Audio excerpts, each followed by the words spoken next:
दामाजी त ॾे ख़बर ख़ैर सां अचणु थियो। कटो सामान जो सिलू खणी आयो आहे मुंहिंजो राणे इक़बाल खां, मुंहिंजे नाले सां राशन खणी आयो। महिरबानी करे वठी ॾियो ऐं दुश्मनो पैदा न कयो, सुठी ॻाल्हि कान्हे।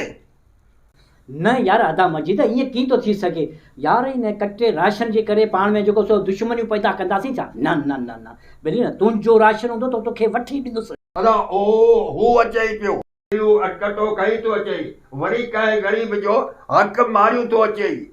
हो यार ई आहे त सुलू कटो बि कुल हिते आसि, छा थींदो इहो? ॾिस पुछूं था अचो पुछ, महिरबानी कर पुछी ॾे मूंखे ऐं मूंखे कटो वठी ॾे।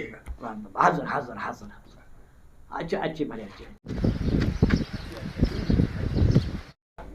अरे ही राशन जो कटो आहे छा? ही राशन जो कटो वरी 6 कल 7 कटो खणी आयो आहे। कंहिंजो कटो खणी आयो ईअं? अदा मजीद चए थो त हीअ जेको सो मुंहिंजे नाले सां बि राणा खां कटो खणी आयो आहे, इहा ॻाल्हि सही आहे? ए न मामा न, ही आऊं पंहिंजी महिनत सां खणी आहियां, खून पसीने जी कमाई आहे, मुंहिंजे खून पसीने जी। बाबा ॾाढी महिनत तो कई आहे, पर ग़रीबनि जा हक़ खाई करे तूं वॾी महिनत कई आहे।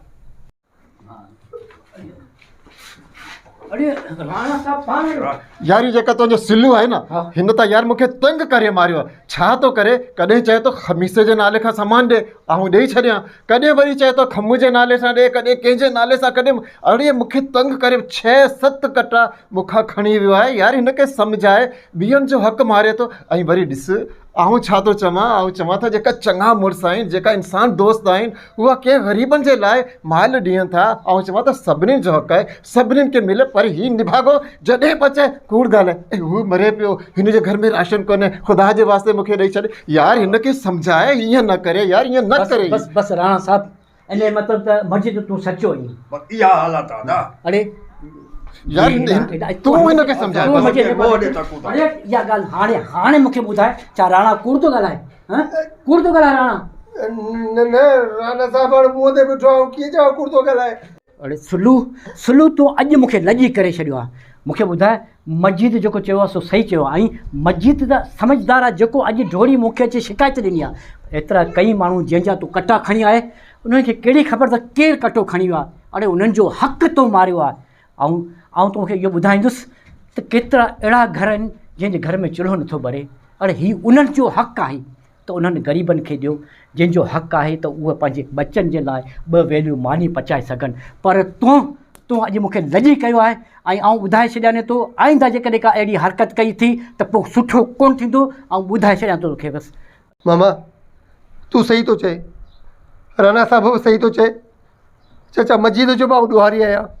वाकई मूं लालच में अची वठि करे हुतां कटो वरितो, हुतां कटो वरितो, हुन जे नाले सां वरितो, हुन जे नाले सां वरितो। पर इहो विसारे वेही रहियसि त जेके मिसकीन ग़रीब बेपहुच माण्हू, जिन जे घर में हिकु वेलो मानी शायदि वक़्त ते नथी पचे, उन्हनि जो अहसासु मूंखे न थियो। ऐं सिर्फ़ु लालच में अंधो थी वियुसि। पर हाणे मुंहिंजूं अखियूं खुली वियूं आहिनि मामा, हाणे मुंहिंजूं अखियूं खुली वियूं। आऊं चवां थो, सिर्फ़ु आऊं न, पर मूं जहिड़ा खोड़ सारा आहिनि जेके ग़रीबनि मिसकिननि जा हक़ मारीनि पिया। असां सभिनीनि खे इहो सोचणु खपे त हीअ हक़ उन मिसकिननि जो आहे। हे जेके इंसान दोस्त माण्हू असांखे हे राशन ॾियनि था त असां बराबरी जी बुनियाद ते खणूं। सिर्फ़ु लालच करे, हबच करे असां पंहिंजा पेट भरियूं ऐं असां पंहिंजनि मिसकिन माइटनि खे, पाड़े वारनि खे विसारे छॾियूं। न मामा, आईंदा ईअं न थींदो। मूंखे माफ़ु कयो। शाबाश सुलू, शाबाश। तव्हां बि मूंखे माफ़ु कजो। ऐं जेके कटा तव्हां मूंखे ॾिना हुआ, उहे सभु तव्हां भले खणी वञो। ना सिलू, ही सामान आऊं कोन थो खणा, पर ही सामान जिन्हनि ग़रीबनि जो हक़ आहे हुननि में वञी विराए। अॼु खां पोइ तूं मूंसां गॾु हलंदे ऐं जेका ग़रीबनि मस्किननि जो हक़ आहे तूं पाण पंहिंजे हथनि सां विराईंदे।